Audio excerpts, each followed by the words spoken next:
Hello, all. This is Dr. Maslak talking to you about reciprocity.com. The E is written with a three. And in this particular video, I want to talk about doing your PhD in Germany or doing your PhD in your home country. So if you don't know me, I'm a professor of innovation strategy and entrepreneurship, and I created this whole reciprocity project to give back as much as I possibly can. There were so many people that helped me out to get through graduate school that I decided to pay the favor forward. So I created this sort of sharing economy proofreading platform.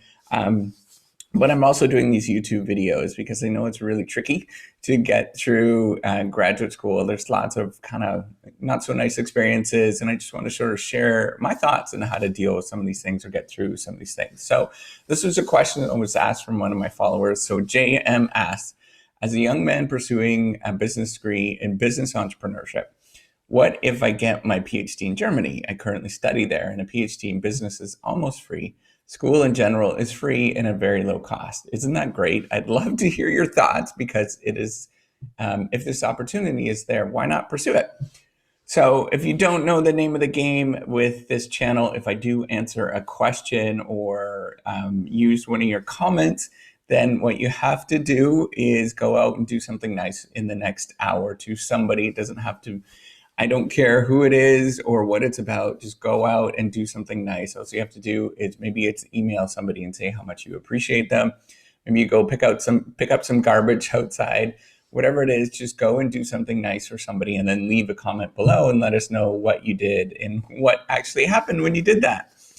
All right, so JM, first of all, I really like the German system. I like the fact that there is a tremendous amount of overlap or sort of interaction with industry. That's really, really cool. So I'm from afar, and this is all just kind of stuff that I've learned. I want to put a caveat. I'm Canadian, now I'm American, now I live in the US. I'm still Canadian, but I live in the US. I've lived here for a number of years as a professor. So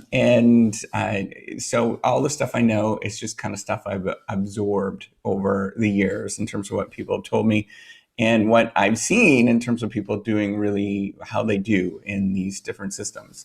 So the German system, really cool. They have a lot of interaction between industry from what I understand. There also is some really nice perks, such as you don't have to pay for education or it's relatively inexpensive. And most countries is pretty inexpensive if you go to your home country. So as a Canadian, it's pretty inexpensive. It is expensive in the long run in terms of being in school forever and you're really not getting paid a lot, right? So PhD stipends are pretty low, generally below the poverty line in most countries in general. And that's for a long time. It's for an extended long time. So you have to really treat that very seriously and consider that sort of financial implications of what you're doing. So that sort of part of it, you have to look at it. The other thing that I want you to think about is not think of it as free. There is an opportunity cost that you always have to think about, right? So what is the opportunity cost? Well, what you have to do is think about the next best alternative and what the cost is of that. And that's what the thing you're foregoing. So for you, it'd be working. So if you had an MBA, for example, or you had an undergrad in a business degree, you got to look at what those lost wages are over the years. And not only that, then compound it year after year after year of all those lost wages that you've had. And for me, when I did my net present value calculation or whatever you call it, I didn't break even until I was 55, and I'm doing pretty well, and I'm happy.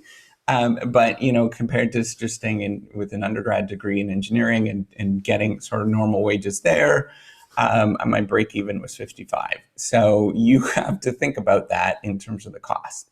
There's large costs in terms of the opportunity costs that you're foregoing, and don't underestimate that. That's an important thing to think about. So first of all, some things to think about in terms of if you're doing a PhD in your home country. For me, it was Canada. It worked out pretty good, but there are some things I wish I would have known, and this is things that you should know. So other people, it's a PhD in Germany. Some people, it's a PhD in Switzerland, England, whatever it is. So you should be finding the professors that interest you or the research that interests you around the world and look for those particular professors. So what you'll find out is research programs or research is relatively thin. There's only certain people doing certain things around the world, and there's only a really small number of people that are actually doing those things. So if you're interested in business entrepreneurship, well, you probably want to look for the people that are doing broadly business entrepreneurship, but then you want to think about maybe it's the context or the question that they're asking. And as soon as you sort of dig it down into that, so maybe it's thinking about cognition, for example. Well, there's probably only maybe it's 50 people that are doing cognition with business entrepreneurship, or decision making with business entrepreneurship, which is pretty hot right now. But there's only, maybe it's 50 people that are actually doing this and doing a good job of this as professors or have a really good research program. So you're going to have to look for those and then narrow down and find the people that are interesting for you. And the way that you do that is just go to the academic journals. So go to Google Scholar and Google, entrepreneurship in Google Scholar and find out who those people are, or business entrepreneurship in Google Scholar. Now, there's some great, as you know, there was a lot of influence from German scholars. So there is definitely some, or Austrian scholars, I guess. There is some really good researchers or streams of research that have come out of there that have been pretty influential. So you might want to look at that. The thing that I worry about with these, or when you're going to universities that are in your home country, you have to look for ones that don't have a sort of local audience or just publishing in local journals. There's some universities, I know in Germany, I know in Canada, I know in the US, that are just looking to publish in sort of local journals. So in Canada, I think it was the Canadian Journal of Administrative Sciences. It's a good journal. It's really good, but it's just the problem is it has a local audience. Scandinavia has a Scandinavian Journal of Management, I believe. So my kitty cat's walking around if you hear. Anyways, so these are just local audiences, and you just want to look for people. They can publish in those journals, but you want to look for people that are also publishing in, they're mostly American journals, unfortunately, Academy of Management. And this is going to be widely true across most disciplines.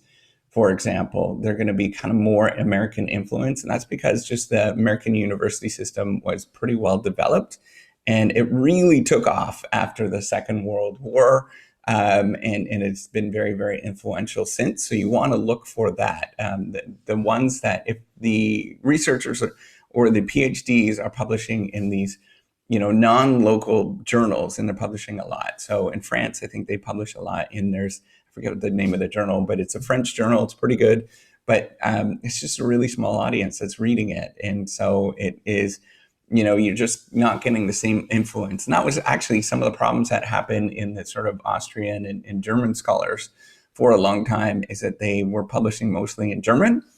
And from what I understand, again, this is from outside looking in, and they didn't have the influence that they probably could have had, and it took a long time to get some influence because they were really smart and interesting ideas that happened.